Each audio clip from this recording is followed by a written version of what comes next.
la spiritualité n'est peut-être pas ce que vous pensez. Je suis un être spirituel, je ne suis pas comme les autres. Je suis élevé, évolué. Ma conscience atteint des sommets.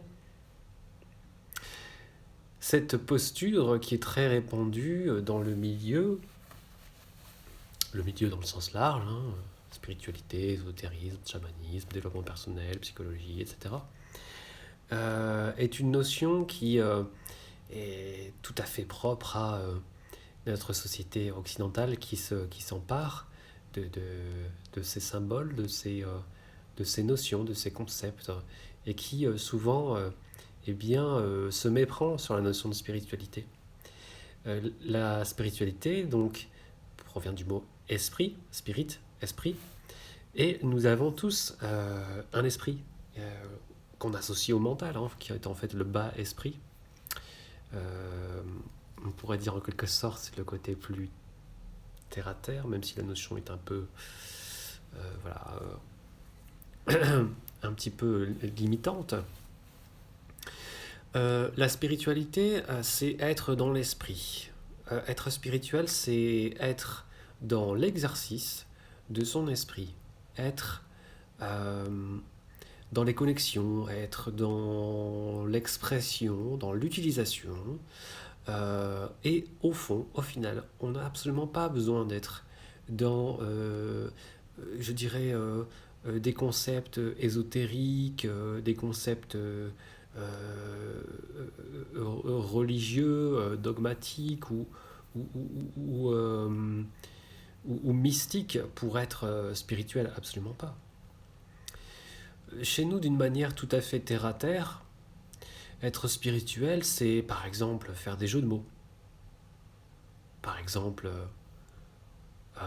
être quelqu'un de littéraire, être dans la poésie, être dans l'art, être dans l'humour.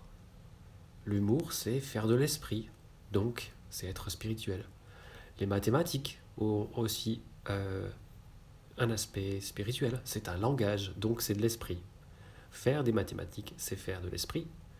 Il n'y a pas d'opposition. Quand on fait des jeux de mots, on assemble des concepts du langage. Et le langage, ça passe par où? Là et là, donc c'est spirituel. Que je sache, l'esprit n'est pas dans nos pieds ou nos jambes, même si on pourrait dire qu'il y a l'aspect akashique, mais c'est encore une autre notion avec les terres.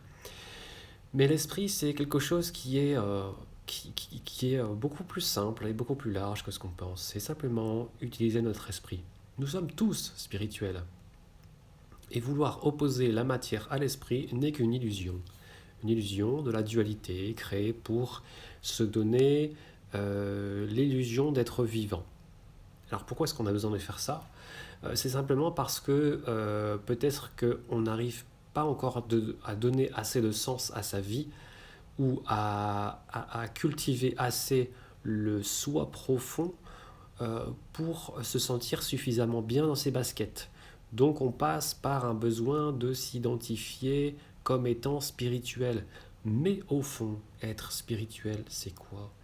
C'est juste exprimer cet aspect subtil,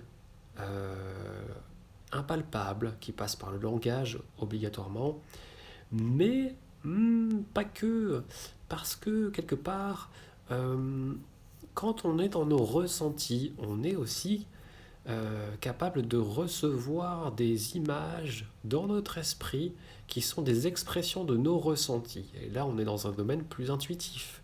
Donc, l'intuition rejoint aussi la notion d'esprit et de...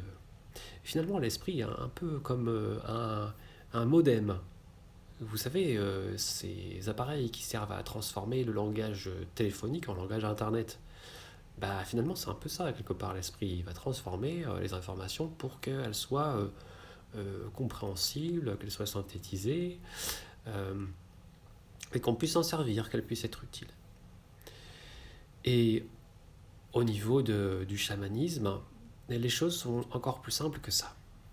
En fait, tout ce qui nous entoure est fait d'esprit. Ça, c'est la pensée animiste.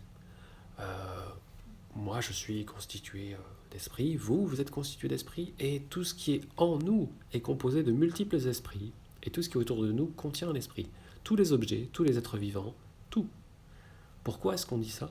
Parce que tout est contactable, tout contient une information contactable par le biais de notre esprit. Donc, il y a de l'esprit dans la matière. L'un et l'autre ne sont que les deux faces d'une même pièce. Voilà.